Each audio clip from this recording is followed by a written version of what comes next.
Follicle stimulating hormone, FSH, is another hormone that your specialist will want to take a look at.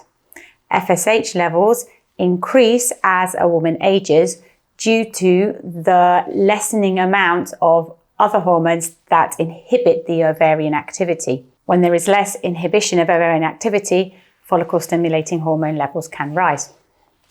The FSH test is usually done between days 4 and days 5 of your menstrual cycle, with day 1 being the date of the monthly period, and it's often done in conjunction with the estradiol tests. In the units that are used to measure FSH levels, values of less than 10 show generally a good ovarian reserve, and values over 20 indicate that the woman is nearing menopause. When looking at the estradiol levels at the beginning of the menstrual cycle, these are usually around 40 picograms per milliliter. Another hormone is inhibin B, and this is also produced by the granulosa cells of the developing follicles. Inhibin B levels are inversely proportional to FSH levels, since inhibin B actually inhibits follicle stimulating hormone. As a woman ages and she produces less and less inhibin B, FSH is then going to increase. So a low inhibin B and a higher FSH level suggests that the woman is nearing menopause. The combination of the levels of hormones